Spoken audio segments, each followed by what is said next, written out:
যে সকল মহিলারা অন্নপূর্ণা ভান্ডারের ফর্ম ফিল আপ করার সময় ১৩ পাতার ফর্মে যে অপশনটি ছিল যে আপনার বাড়িতে ৩টের বেশি পাকা ঘর আছে কি না, যারা যারা হ্যাঁ লিখেছিলেন বা যাদের ৩টের বেশি পাকা ঘর আছে তারা সেইটাকে মেনে ওখানে হ্যাঁতে টিক করেছিলেন, কিংবা অনলাইনে ফর্ম ফিল আপ করার সময় 3 পাকা রুমস এই অপশনটিতে টিক মেরেছিলেন, ৩টের বেশি পাকা রুমস এই অপশনটিতে টিক মেরেছিলেন, তাদের অন্নপূর্ণা ভান্ডারের ফর্ম বেশিরভাগ ক্ষেত্রেই রিজেক্ট করা হয়েছে।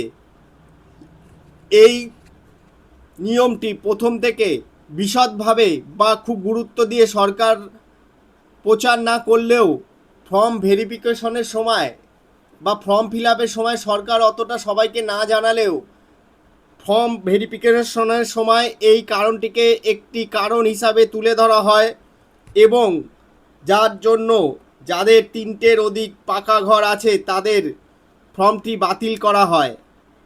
এক্ষেত্রে দেখা যাচ্ছে এই কারণটির জন্যই বেশিরভাগ মহিলা তাদের অন্নপূর্ণা যোজনার টাকা অ্যাকাউন্টে পাননি বা তাদের ফর্মটি রিজেক্টেড হয়েছে, এবং প্রচুর পরিমাণ মহিলার ফর্ম রিজেক্ট হওয়ার ফলে চারিদিকে বিক্ষোভ বিশৃঙ্খলার সৃষ্টি হয়েছে।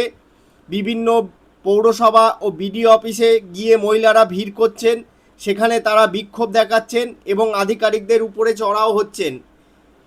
তাদের কাছেও সুস্পষ্ট নির্দেশ সরকারের কাছে উপর থেকে নেই, তারাও কিছু করতে পারছে না।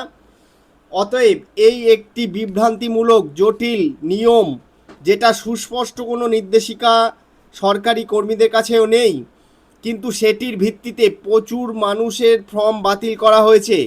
এই বিপুল সংখ্যক ফর্ম বাতিলের জন্য মহিলারা ক্ষিপ্ত এবং তাদের ক্ষোভের বহিঃপ্রকাশ ঘটাচ্ছেন বিভিন্ন জায়গায়। কারণ দেখা যাচ্ছে ৩টের বেশি পাকা ঘর কোনো কোনো বাড়িতে, কেন বেশিরভাগ বাড়িতেই রয়েছে। যে বাড়িতে ২জন বা ৩জন ভাই রয়েছে তাদের তো ৩টে কেন ৬টা ৭টাও রুম রয়েছে, কিন্তু তা বলে এই নয় যে তারা আর্থিক দিক দিয়ে খুব সচ্ছল, বা দেখা যাচ্ছে তারা সরকারি কোনো চাকরি করে না, ইনকাম ট্যাক্স দেয় না, তাদের পরিবারে কোনো সরকারি চাকরি নেই, কিন্তু তাদের পূর্বপুরুষের আমলে বা তার শ্বশুরের আমলে কিছু ঘর করে গিয়েছিল। বর্তমানে তারাও হয়তো কষ্ট করে আরও ২টি ১টি ঘর বাড়িয়েছেন, তাদের ছেলেমেয়েরা বড় হয়েছে, এরপরে প্রত্যেকের বাড়িতে ২-৩টি করে ঘর দরকার হয়ে পড়েছে।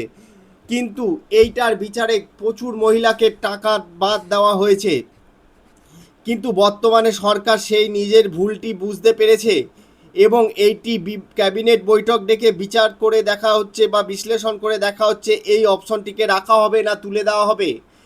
তবে যেটুকুনো শোনা যাচ্ছে যে যাদের ৩টের বেশি পাকা ঘর আছে এই অপশনটি দেখিয়েছেন বা হ্যাঁ দেখিয়েছেন, যার জন্য তাদের ফর্মটি বাতিল হয়েছে, সেক্ষেত্রে সরকার সহানুভূতির সাথে বিষয়টিকে যাচাই করে দেখছেন এবং আশা করা যাচ্ছে এই অপশনটিকে তুলে দেওয়া হবে, বা যারা যারা এই কারণে বাদ গেছেন তাদের সবাইকে আবার অ্যাপ্রুভাল দেওয়া হবে, এবং সেই জন্যই রিজেক্টেড তুলে এখন সবার ফর্মে দেখাচ্ছে আন্ডার এনকোয়ারি, মানে আপনার ফর্মটি বিবেচনাধীন আছে। কোনো কোনো ব্লকে ফর্ম দেওয়া হচ্ছে নতুন একটি, এবং সেই ফর্ম ফিল আপ করে জমা দিতে হচ্ছে, বা কোথাও কোথাও বলা হয়েছে অঙ্গনারী কর্মী, আশা কর্মী বা সরকারি আধিকারিকরা বাড়ি গিয়ে বা ফোনে কল করে আপনার কাছ থেকে বিশদে কিছু তথ্য জানতে পারেন, এবং তার ভিত্তিতে তারা আপনাদের ফর্মটিকে রিজেক্টেড থেকে আবার অ্যাপ্রুভাল দিতে পারেন। আবার কোনো কোনো পৌরসভা বা বিডিও অফিস এলাকায়, সেখানে বিডিও অফিস এবং পঞ্চায়েত অফিসে আপনার যে স্ট্যাটাসের ফর্মটির যে পেজটি দেখাচ্ছে, সেই পেজটি যেখানে আপনার নাম, হেড অফ দ্য ফ্যামিলি, কবে ফর্ম ফিল আপ করেছিলেন এবং বর্তমানে আপনার স্ট্যাটাসের অবস্থান, মানে আন্ডার এনকোয়ারি, এই যেটা লেখা দেখাচ্ছে সেই পাতাটিকে প্রিন্ট আউট করে নিয়ে গিয়ে আপনার Aadhaar card, pan card, voter card সহ সেখানে বিডিও অফিস বা পঞ্চায়েত অফিসে জমা দিতে হচ্ছে। তারপরে সরকারি আধিকারিকরা আপনার এই ফর্মটিকে পুনরায় যাচাই করে দেখবেন, এবং তারা যদি অন্য কোনো ফল্ট না পায় এবং আপনার যদি শুধুমাত্র 3টের বেশি পাকা ঘর আছে এই কারণে আপনার ফর্মটি বাদ হয়ে থাকে, তাহলে আশা করা যায় আপনাদের আবার পুনরায় ফর্মটিকে অ্যাপ্রুভ করে দেওয়া হবে এবং সেক্ষেত্রে আপনারা আগামী মাস থেকে টাকা পেয়ে যাবেন। তো বন্ধুরা, এটাই বলার ছিল যে যারা 3টের বেশি পাকা ঘর আছে এবং ফর্মেও সেটা দেখিয়েছেন এবং যার জন্য তাদের ফর্মটি বাতিল হয়েছিল, তাদের আবার ভেরিফিকেশন করা হবে এবং এই দিকটি সহানুভূতির সাথে দেখা হবে। যদি তাদের বাড়ির কেউ সরকারি চাকরি না করে, ইনকাম ট্যাক্স না দেন, বা সেই মহিলা নিজে যদি সরকারি চাকরি না করেন, তাহলে 3টের বেশি পাকা ঘর থাকলেও তাদের টাকা পেয়ে যাবেন তারা। এই মর্মেই সরকার থেকে একটি বিজ্ঞপ্তি প্রকাশ করা হয়েছে এবং এটি নিয়ে সরকার এখনও আলোচনা করছে। তবে খুব শীঘ্রই এই বিষয়ে একটি সিদ্ধান্তে আসতে চলেছে। বাড়ি বাড়ি গিয়েও ইনকোয়ারি করতে পারে আশাকর্মী বা অঙ্গনারী কর্মীরা, কিংবা আপনাদের ফোন করেও ডাকতে পারে, বা আপনাদের পঞ্চায়েত বা বিডিও অফিসে গিয়ে জমা দিতে হবে। এরপরে ওরা আপনাকে জানাবে যে কী কারণে আপনার ফর্মটি বাতিল হয়েছে এবং সেই অনুযায়ী তারা ব্যবস্থা নেবে। যদি 3টের বেশি পাকা বাড়ি এই কারণে আপনার ফর্মটি বাতিল হয়, তাহলে কোনো চিন্তা নেই, আগামী দিনে আপনাদের এই জন্য আর বাদ দেবে না, এইটাকে তুলে দেবে এবং আপনারা সবাই টাকা পাবেন বলে আশা করা যায়। তো বন্ধুরা, ধৈর্য রাখুন এবং খোঁজ রাখুন সরকার থেকে নতুন কি বিজ্ঞপ্তি দিচ্ছে এবং সরকার থেকে কোনো তালিকা প্রকাশ করছে কি না। খুব শীঘ্রই একটি ওয়েবসাইট চালু হবে যেখানে আপনার নাম দেখা যাবে, যারা যারা ফর্ম ফিল আপ করেছেন এবং যারা যারা টাকা পাননি, এবং সেখানে কেন পাননি সেটা উল্লেখ করা থাকবে। যদি আপনার 3টের বেশি পাকা ঘরের জন্য আপনি টাকা না পেয়ে থাকেন, তাহলে সেটিকে আপনি আবেদন জানালে আপনার ওই টাকাটা আবার তারা অ্যাপ্রুভাল দিয়ে দেবে এবং আপনি ব্যাংকে টাকা পেয়ে যাবেন।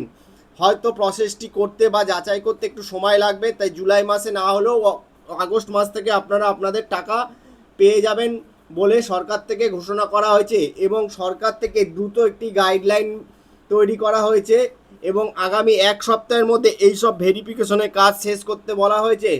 আগামী 15 তারিখের পর থেকে আবার এক ধাপ টাকা ছাড়া হবে, তখন হয়তো অনেকের টাকা আপনারা পেয়ে যাবেন। তাই সবার কাছে অনুরোধ, আপনারা সহযোগিতা করুন এবং এই ধরনের কি নতুন নতুন আপডেট আসছে সেইগুলো একটু খোঁজ রাখুন। বিডিও অফিস বা পঞ্চায়েত অফিস, আশাকর্মী, এদের সাথে যোগাযোগ রাখুন।